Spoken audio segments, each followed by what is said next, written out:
जीजा जी, मैं किसी से कुछ नहीं कहूंगी, पर क्या 2 वक्त की रोटी के बदले में मेरी इज्जत छीन लेंगे आप लोग? रात के 12 बज रहे थे। अमित और उसकी पत्नी शोभा गहरी नींद में सोए हुए थे।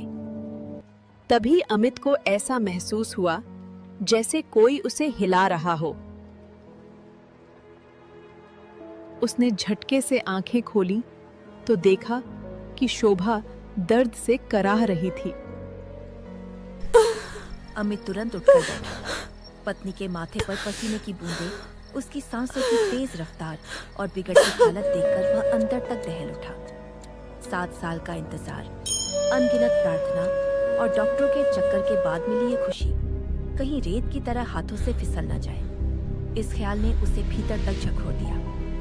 उसने कांपते हाथों से एम्बुलेंस को फोन किया और बगल के कमरे में सोई हुई अपनी माँ प्रभा देवी को झकझोरते हुए कहा, माँ, उठो ना, शोभा की तबीयत बहुत बिगड़ रही है, मुझे डर लग रहा है। अरे अमित, इतनी रात को क्या हंगामा लगा रखा है? प्रेगनेंसी के टाइम ऐसी छोटी मोटी दिक्कतें तो होती रहती हैं, ज्यादा परेशान होने की जरूरत नहीं है। बहू को गैस हो गई होगी। नहीं मम्मी जी, ये कुछ अजीब सा दर्द है। मुझे बहुत घबराहट हो रही है, मुझे कुछ हो रहा है।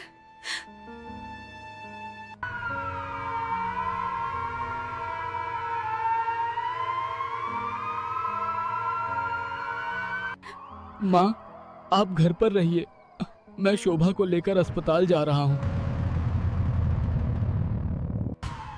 जांच के बाद डॉक्टर ने जो बताया वह अमित के पैरों तले जमीन खींचने वाला था। डॉक्टर ने गंभीर स्वर में कहा कि कुछ जटिलताओं के कारण शोभा का गर्भ बहुत कमजोर है। ऐसे में उसे पूरी तरह से बेड रेस्ट पर रहना होगा। जरा सी भी लापरवाही बच्चे की जान ले सकती है। डॉक्टर की बात सुनकर अमित की आंखों के आगे अंधेरा छा गया। 7 साल की शादी के बाद, लंबे इंतजार और दुआओं के बाद अब जाकर उन्हें माता पिता बनने का सौभाग्य मिला था। इस बच्चे को लेकर शोभा के ही नहीं, अमित के भी कई सपने जुड़े हुए थे। वह उन सपनों को, अपनी उम्मीदों को टूटने नहीं देना चाहता था।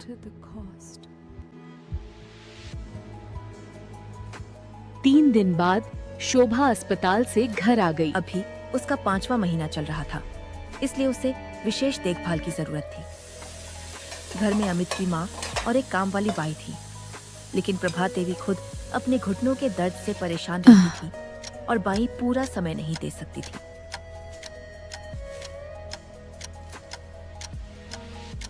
शोभा का हर बढ़ता पल, हर छोटी जरूरत अमित को सता रही थी।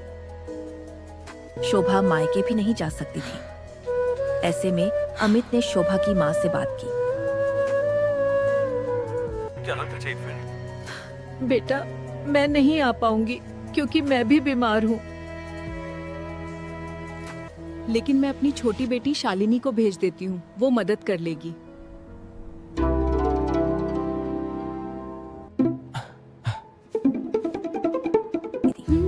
शालिनी, जो लगभग 20 वर्ष की, हंसमुख और चुलबुली स्वभाव की लड़की थी, यह सुनकर खुश हो गई कि उसे दीदी और जीजाजी के साथ रहने का मौका मिलेगा। उसे यह नहीं पता था कि यह खुशी कितनी क्षणिक होगी।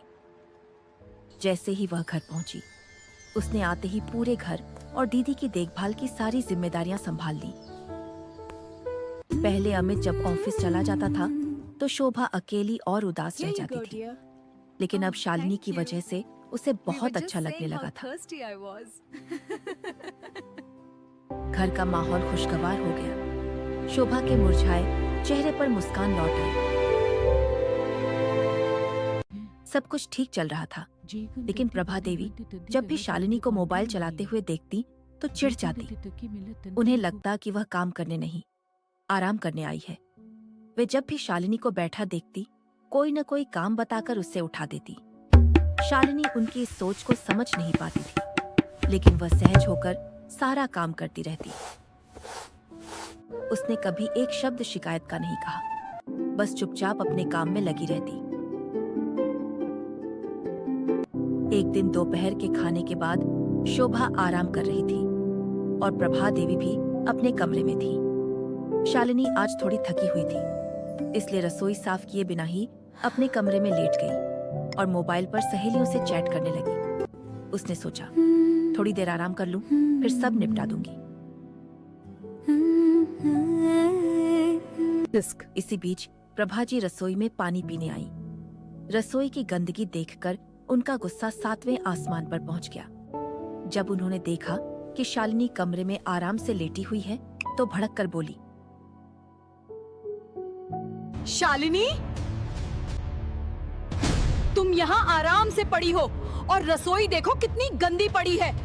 अगर कोई जिम्मेदारी उठाते हैं तो उसे पूरी ईमानदारी से निभाना चाहिए। तुम तो काम करने आई हो ना? ये कोई मजे करने की जगह है? हम तुम्हें यहाँ मुफ्त में खिलाने के लिए नहीं लाए हैं। शालिनी सकपका गई। उसने तुरंत मोबाइल बिस्तर पर रखा और रसोई की ओर बढ़ गई। उसकी आंखों में आंसू भर आए थे, लेकिन उसने उन्हें रोकने की पूरी कोशिश की। प्रभा जी की बातें उसके दिल को बहुत चुभ गईं। रसोई साफ कर वह वापस आई तो उसने देखा कि प्रभा जी बालकनी में खड़ी होकर किसी से फोन पर कह रही थी। बाहू की बहन तो यहाँ आकर महारानी बन गई है। दिन भर मोबाइल में लगी रहती है, मुफ्त की रोटियां तोड़ती है और एहसान जताती है। जैसे बहुत बड़ी मदद कर रही हो। अरे नौकरानी से भी कम नहीं है ये लड़की। ये सुनकर शालिनी का मन विदीर्ण हो गया। उसके होंठ कांप रहे थे और आंखें आंसुओं से भर गईं। उसे लगा, अगर दीदी प्रेग्नेंट न होती तो मैं अभी इसी वक्त घर लौट जाती। क्या मेरी कोई इज्जत नहीं? क्या मैं सचमुच एक नौकरानी हूँ? उस पल उसके मन में अपमान की आग जल रही थी। शाम को अमित ऑफिस से लौटा तो चाय नाश्ता तैयार नहीं था। वह शालिनी के पास गया और बोला, साली साहिबा, आज तो बड़ी खामोश लग रही हो, क्या हुआ? जीजा जी, आज मजाक का मूड नहीं है। पहले चलिए, आंटी जी से बात करनी है आपके सामने ही। उसके चेहरे पर एक ऐसी गंभीरता थी जो अमित ने पहले कभी नहीं देखी थी। अमित कुछ समझ नहीं पाया, लेकिन उसके चेहरे की गंभीरता देखकर वह उसके साथ माँ के कमरे में गया। प्रभा जी अमित को देखकर थोड़ी चिंता मुक्त हुई, लेकिन शालिनी की नजरें उनसे हट नहीं रही थी। शालिनी ने प्रभा जी से सीधा सवाल किया, आंटी जी, क्या मेरे यहाँ रहने से आपको कोई परेशानी है?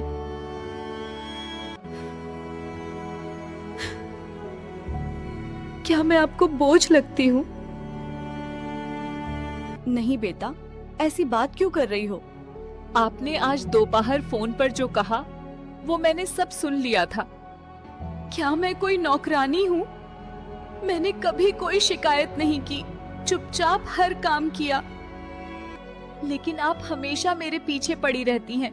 मैं 2 मिनट भी बैठ जाऊं तो आप काम थमा देती हैं। क्या 2 वक्त का खाना खाने के बदले में मेरी इज्जत छीन लेंगे आप लोग? क्या मदद करने का यही सिला मिलता है? उसकी आवाज में दर्द और गुस्सा दोनों थे।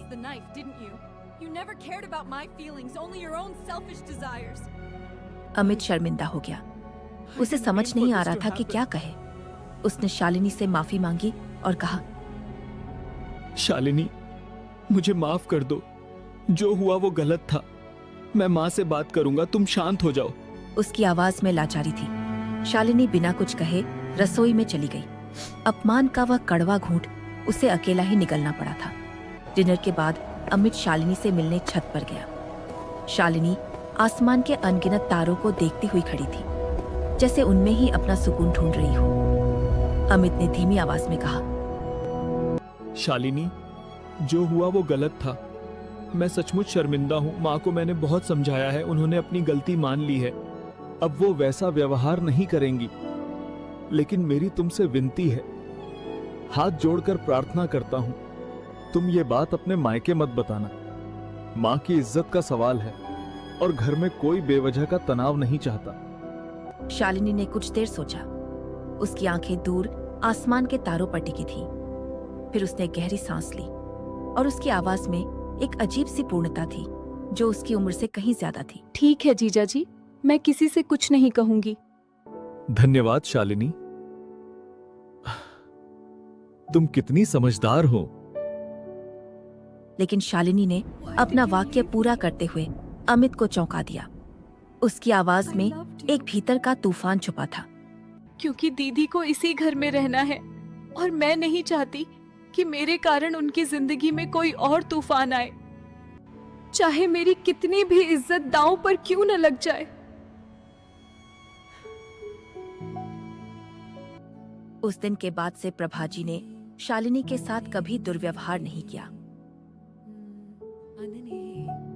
उनके मन में शर्मिंदगी थी और शालिनी के प्रति एक अजीब सा सम्मान भी। शोभा ने एक प्यारी सी बेटी को जन्म दिया। शालिनी हर कदम पर उसके साथ रही, अपनी सारी तकलीफों को भुलाकर।